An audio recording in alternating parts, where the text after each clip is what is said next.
I'm going to be showing you how to create a beam particle effect. So this is the result of attaching two segments to each other to create this line right here. But you can do a lot more with it. So that's just an example. I'm going to create another part. I'm going to create two, in fact, and I'm going to name them. So I'm going to name this one part 1, and I'm going to name this part 2. So essentially what we want to do is we want to create attachments just like this inside of part A and part B, because this is how we make it work. So I'm going to insert another beam into this. I'm going to name it something like red beam, right? So if I name this red beam, beam has a special property inside of it.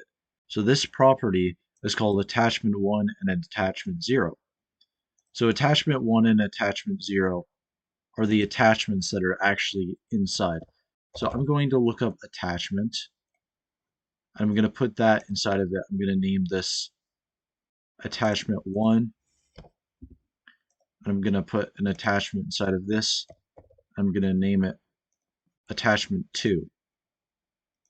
So now, when I create the beam for the red beam, I can insert this inside of these. So for attachment 0, I'm going to put this to attachment 1, not to be confused with the similar names. And there we have this beam. So it doesn't matter where it is in the space, it'll always be facing the linear direction of the part. But what's interesting about beam is it's not a child of any of these. If it's a child, it won't work.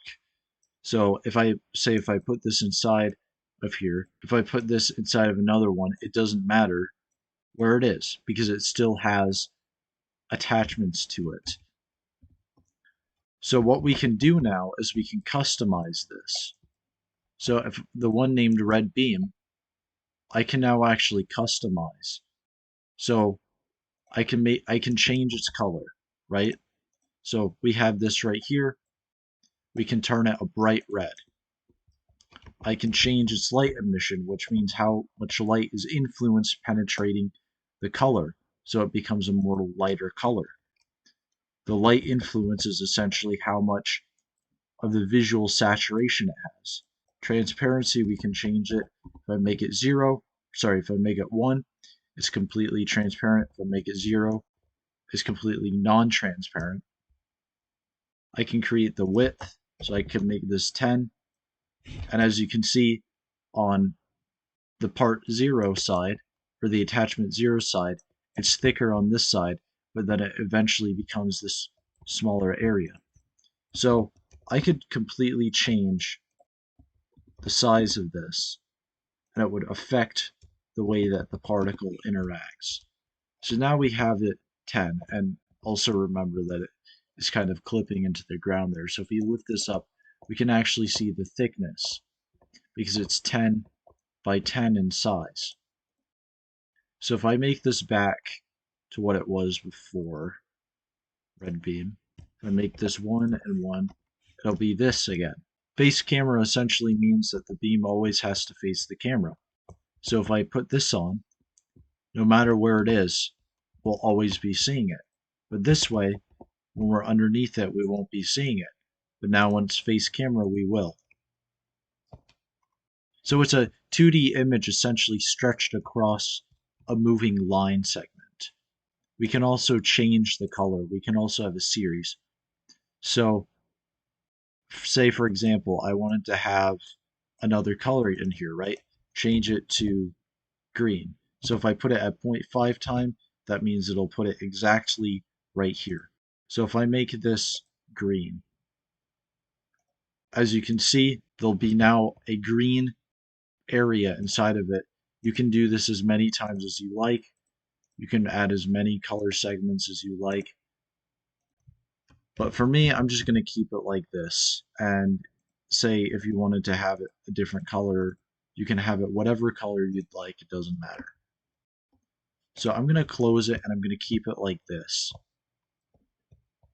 So now I'm going to look up caution. So if I wanted to add this into it, that's not going to do anything, by the way. All we have to do is copy the texture. You can also upload your own texture as well. If I put this inside here, it's moving, right? So if I make the length, if I shorten the length, it'll affect what it looks like. So if I change the speed, it's how fast it travels. It goes slower like this.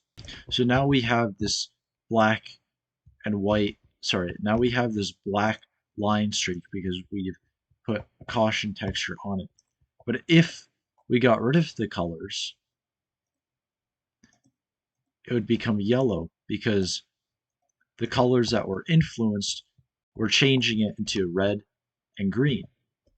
So you could actually change the color of the image used in the texture. That's pretty cool. So there's a lot more things you can do with this. A lot of what this is used for is, say, so I could like curve this, so now there's like a curve rotation to it. And say, no matter the curve that you have it, I could change the width so it creates a different looking feature to it. There's just a lot of things you can do with it. It's kind of trippy looking if you think about it. But it's a really good tool for really visualizing up your game. That's about it I want to show you guys for this video. I hope it was helpful and hopefully you can learn something out of it. So, see you guys later. Like if you like, dislike if you dislike, subscribe if you liked it, and I'll see you guys later.